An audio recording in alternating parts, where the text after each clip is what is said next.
क्या देश में राजनीति पलटने वाली है? एक ऐसी पार्टी जिसने आते ही पूरा इंटरनेट हिला के रख दिया।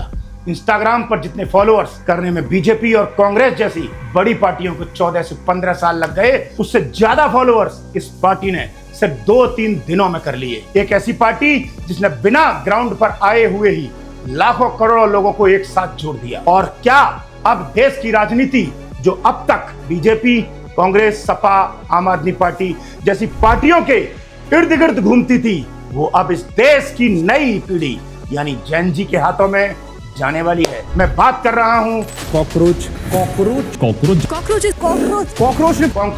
जनता पार्टी की। अब इसका नाम सुनकर आपको हंसी तो आ सकती है, लेकिन आपको जानकर हैरानी होगी कि सिर्फ 2 दिनों में करोड़ों फॉलोअर जुटाने वाला ये शायद भारत का पहला ऐसा राजनीतिक पेज बन चुका है जिसे देखकर अपोजिशन और सत्ता पक्ष दोनों हैरान हैं। क्योंकि जो काम बड़ी बड़ी पार्टियां इतने सालों में नहीं कर पाई, वो इस पार्टी ने कुछ ही दिनों में कर दिखाया। लेकिन आखिर ऐसा क्या हुआ कि ये पार्टी बनाई गई?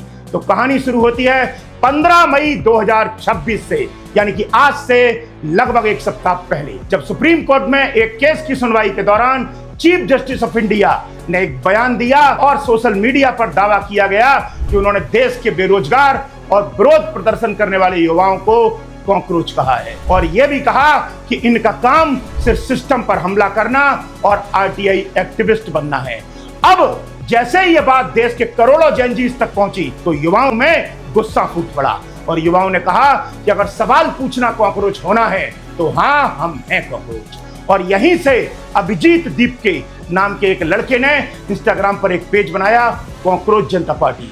इसके बाद एक जेनजी यूजर्स इस पेज से जुड़ते चले गए और देखते ही देखते इस पेज पर 1 करोड़ से ज्यादा लोग जुड़ गए। सबसे बड़ा सवाल ये उठता है, क्या कॉकरोच जनता पार्टी आने वाले समय में बीजेपी और कांग्रेस जैसी पार्टियों को टक्कर देकर देश में सरकार बना सकती है?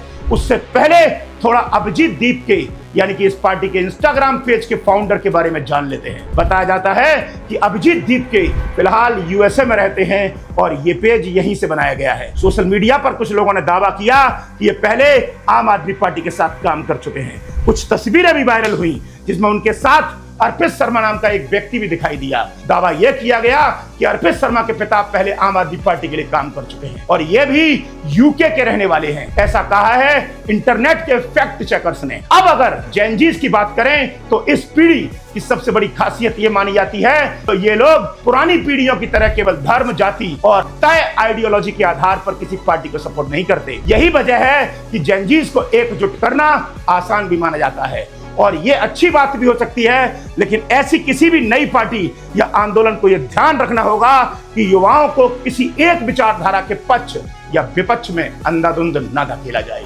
जो भी बात हो वो सिस्टम की कमियों, बेरोजगारी, भ्रष्टाचार और युवाओं की समस्या पर केंद्रित होनी चाहिए, ना कि सिर्फ किसी पार्टी के समर्थन या विरोध पर। अब आते हैं सबसे अहम सवाल पर कि क्या इंस्टाग्राम पर सबसे बड़ी बनने वाली ये पार्टी देश में भी सबसे बड़ी पार्टी बन सकती है?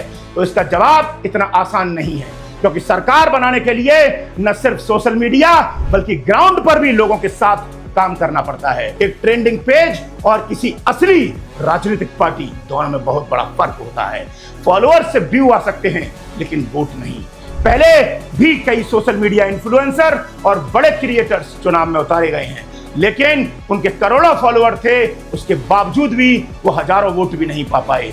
यानी कि सोशल मीडिया माहौल बना सकता है, नैरेटिव बदल सकता है, लेकिन सरकार बनाने के लिए आपको जमीन पर उतरकर लोगों के मुद्दों पर काम करना पड़ता है। लोगों को ये भरोसा दिलाना पड़ता है कि आप उनकी समस्याओं का समाधान कर सकते हैं। बाकी आप समझदार हैं। फिर मिलते हैं, तब तक के लिए